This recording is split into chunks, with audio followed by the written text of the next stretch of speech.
Welcome back, Fight Family, to the Ground and Pound podcast, best bets video for UFC London. Leon Rocky Edwards taking on Sean Brady. And as always, we're going to go over all of my best bets for UFC London. This isn't every single bet that I have on the card, but just some of the ones that I like the most. And before we do get into the content, before we do get into the bets, hit that like and subscribe button.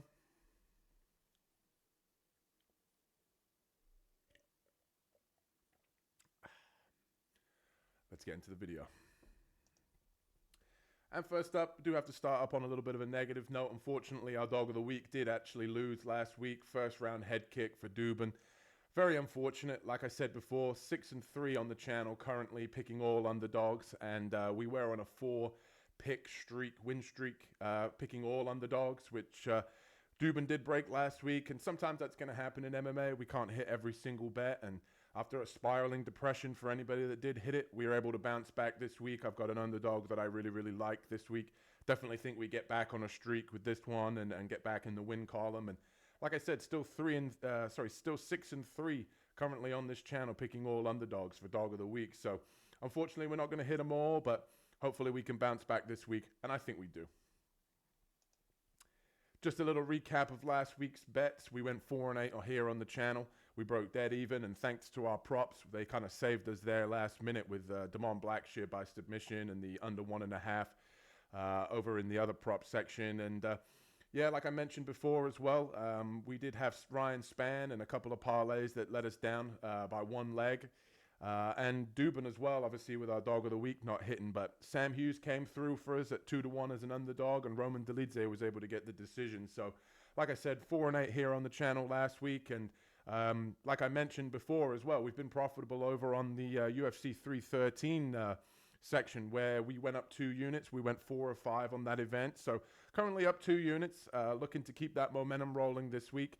Yeah, I've got a few nice ones here that I really like. And before we do get into the bets, I just wanted to explain a little bit about my unit size and how I do play these plays, just so that if you do want to tail along at home, you can also mimic this betting model here too. So basically, the way that I like to do it is with props. I like to use a quarter unit.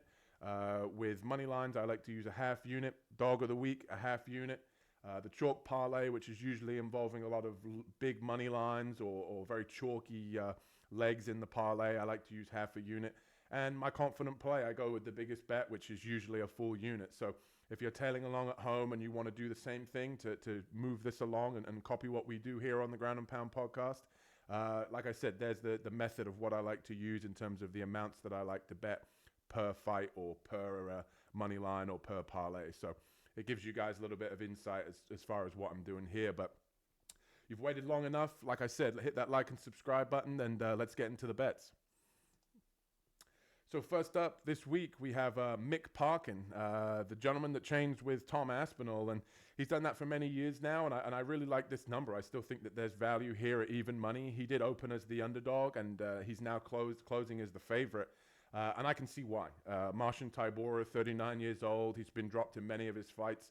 Even in his last fight that he did come back and end up getting a win, he got rocked and dropped in that first round. And I really like Mick Parkin's technical boxing. He really stays within himself. He doesn't try to, overextend or leave openings for his opponent. I believe that the fact that he's training with Tom Aspinall, who has also beaten Marcin Tybura, they're going to have a great game plan coming in. And I really like Mick here to get it done.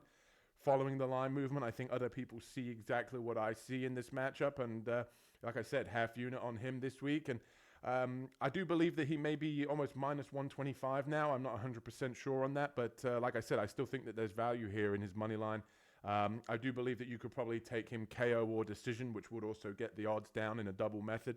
But I like Mick this week. I think that he gets it done. And I just don't believe that Marcin Tybura is going to get him to the ground, which is where Tybura likes to get most of the fights. I think that Mick's going to be able to keep this one on the feet and do it for some of the British, do it for the British crowd here as one of the British guys to get it done. So, yeah, I like Mick this week, half a unit. And next up, we have Nathan Fletcher taking on Callan Loughran. And I got to admit, I think Fletcher here is being extremely undervalued. I think that he should be a much bigger favorite over Loughran. Fletcher is a guy who trains over with Paddy, the Paddy Pimblett, and Molly McCann. Both of them getting ready for big fights. Obviously, Molly's on this card herself, and Paddy's getting ready to fight Michael Chandler in Miami. So you have to expect that he's getting in some really good rounds with those guys. And this is actually a rematch. Both of these guys fought on the amateur scene way back when, and Nathan Fletcher was able to win by unanimous decision, and I don't see anything changing here. I mean, Fletcher's only improved. He's been on the Ultimate Fighter fighting much higher level competition than Loughran. Loughran currently 1-2, I believe, in the UFC, but the wins that he's had have both been over the win he's had has been over a poor level of competition. To me, I look at this fight. I like the way Nathan Fletcher sets up his takedowns. He throws overhands to set up his double legs, and I don't necessarily see Fletcher getting a finish. Obviously, that would be great for our bet, so we don't have to sweat the judges' scorecards, but I do believe here that Fletcher's going to get it done. I think that he can throw the overhand and land on Loughran's big head. Loughran himself is very gun-shy. We saw that in his last fight with Jake Hadley, that he doesn't want to pull the trigger sometimes, and he'll stand there, and that's not going to do it with the judges either. So I like Fletcher here to get it done. I think him in the UK as well, if it does end up being a close decision, he's probably going to get the nod, being the guy from England. And you have to believe that history is going to repeat itself here, where Fletcher's going to get the win over Loughran. I like the money line here again, half unit. And next up, a little bit of speculation on this one. There's been some rumors floating around that Leon Edwards has a staph infection, but he cleared that up, so I left him in on the best bets video here as an underdog. And Leon Rocky Edwards is a plus 140. I believe he's plus 130. So underdog money currently against Sean Brady. And there's rumors going around that he has a staph infection, and when I looked into it a little bit, which is why I've decided to keep him on here, is it says that he had a bite. It wasn't even a staph infection, and that he's been on antibiotics, and that picture was actually taken of that supposed staph infection about 6 weeks ago. So it's actually old. It's not necessarily a recent image. And he said he's ready to go. His cardio feels great. So I'm going to trust him here. And I think we're getting a good price on Leon. The reason for that, I believe, is him coming off of his loss to Bilal, and him just kind of being somebody that I believe the MMA community's always counted out Leon Rocky Edwards. Very skilled on the feet, very nice kickboxing. Actually underrated grappling. I think the guy has some phenomenal grappling. And Brady, we know, obviously very short for the division, very stocky guy, and he looks to get takedowns in most of his matchups. That's pretty much what he's doing. A little bit improved striker, but I think that it's crazy to me that we're getting the British guy, the English guy here in England at the O2, in what's mostly going to be an opponent that's going to look to grapple and hold and try to take him down. I don't think that he's going to be able to get Leon down. He has great takedown defense, and Leon's the better striker. So give me the better striker in a mostly, what I believe will be a mostly striking matchup if Leon defends the takedowns, which I think he will. And I think Leon's going to come out and prove a point here. We got to remember 12-fight win streak up until he lost his belt to Bilal Muhammad. So, like I said before, I think we're getting Leon at a good price. And like I said, half a unit here as Leon Rocky Edwards is going to hopefully pull it out of the fire again on Saturday. And that brings us to our Confident Slam of the week. This is the one that I have the biggest money on here. And first of all, diving right into it, we have Leon Edwards and Sean Brady over 2.5 rounds. I think this one probably goes longer than that.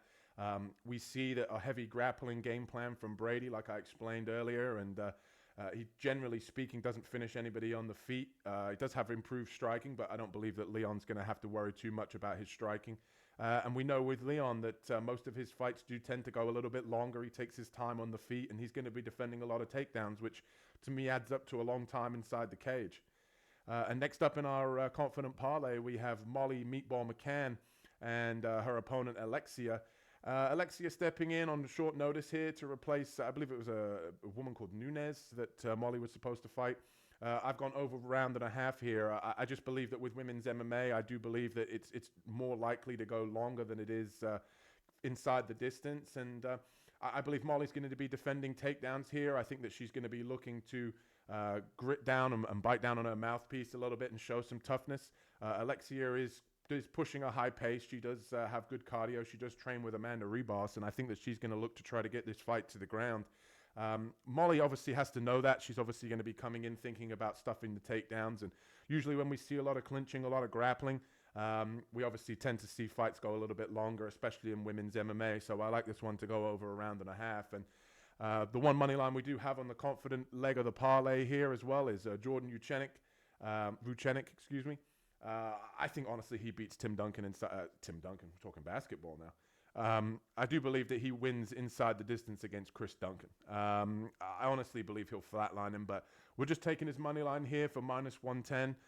If you do want to parlay Vucenic inside the distance, I think that he's very live for that. And we've actually got a bet a little bit later on in the best bets video that's going to talk a little bit about inside the distance. But I like Vucenic everywhere. I think he gets it done on the ground, on the feet. I really like him in this matchup, and he's the last leg of our confident parlay. And we got the chalk parlay, something I introduced last week. It's basically all of the big money lines that confident favorites or things that we feel very confident in, but they're a little bit too pricey to put into the confident parlay. And first of all, we've got Garam Kutataladze. Guy's very, very skilled. A lot of people are talking this week about how he's overly priced and how he does get dropped and that. I do think that he does win this matchup. He can be a little bit of a sweat, which is why he's in the chalk parlay, but he is the better fighter in the matchup. I think he's going to look to wrestle, and I think he's going to have success in the wrestling. I think the striking's going to be fairly even, but he's shown an ability to show toughness and come back in fights. So hopefully he's able to get it done for us in the first leg. We have Sean O'Bannon taking on Pooja Tamura. I think this one fight goes the distance. These two are karate-style fighters. Both of these women are the type of women where they throw strikes and make the loud karate noises, the ha, hu, ha. So a lot of noises, not necessarily a lot of power. So I think fight goes the distance here is very safe, very chalky. We have Luna Kavanagh as our third leg. Like I said, I think this guy is the better striker. He's much faster in this matchup. We know that Dos Santos can take a beating, but Luna himself, he's very skilled. I like what I see from this kid. I think that this is somebody that's going to make it into the top 15 in the division. I do think that he's very talented. And like I said, he's very, very overpriced, I will say that, but I do think that he gets it done this weekend. And Christian Leroy Duncan, one of the biggest favorites on the card. And I think that the speed in this matchup is going to be very, very noticeable. The gentleman is much more athletic. CLD on the feet, I think he has all the advantages. And I do think his opponent could probably mix in some of his sambo, some of his wrestling. But ultimately, I think Christian Leroy Duncan gets it done. And that gives us plus 125 here for the chalk parlay. Hopefully these big favorites and these big money lines can come in for us, and we can cash this chalk parlay this week. And something I introduced last week, we got the prop section, and I know what you guys are thinking when you're looking at the screen here. We've got the under 1.5 with the Jordan Vucenic and Chris Duncan fight, like I mentioned earlier. I really like this. I honestly believe that Jordan takes him out in the first round. I really do think that he comes out, he either drops him on the feet and subs him, or the strikes are going to be enough to land on Chris Duncan. We've seen Chris Duncan before in the first round get into some trouble. He's much slower than Jordan. I really like the under 1.5 here. I think Jordan comes out and smashes him in front of the UK crowd. And yeah, I really like that number as well. I'm surprised that it's dog money. I really think that should be the favorite or the more likely outcome, if I'm being honest. And then we have Alexia. So I know what you guys are thinking. So we have the over 1.5 in the confident parlay, Aaron, but why are we taking Alexia by submission? Well, we know with Molly McCann in the past that the path in order to beat her is to take her down and submit her. And we're getting plus 400 on the main outcome of what Alexia likes to do in her fights. Most of her wins do come inside the distance via submission. So I really like that prop there at plus 400. And it's a pretty easy hedge, if I'm being honest. I think if Molly loses or if the fight doesn't go over 1.5, I think by submission is exactly how she loses here. So quarter unit on these props, I really like that at plus 400. I think that's got a great opportunity there to land. And that's the main way Molly likes to lose her fights, or doesn't like to lose her fights. And that's the main way Alexia wins her fights. So I think it's very much a 1 + 1 = 2 here for Alexia by submission. And we've got the real big home run play here by Jan Blachowicz by submission, plus 1,400.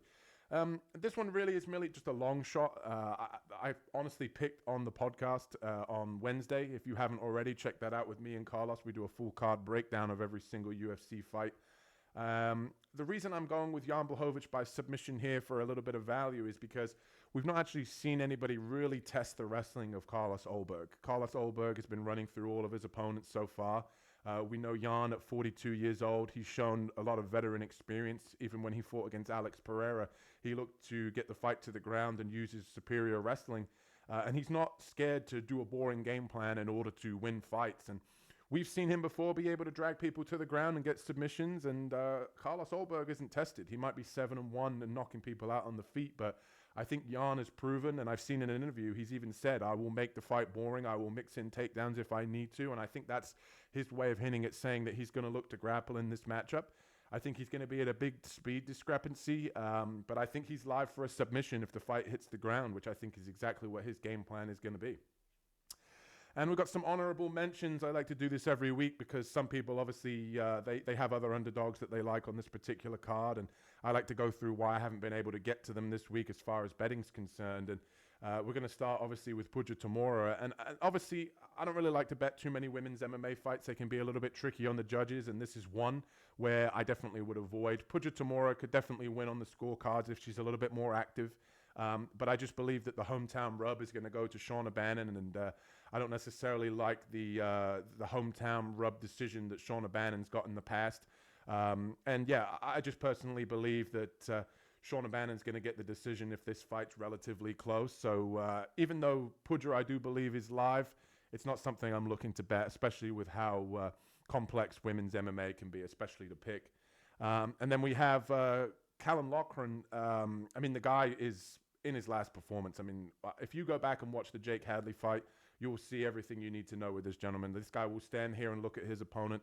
He will not be active. He will literally just stand and freeze up. And he's not somebody I'm looking to bet as an underdog, to be honest with you, even at a small number.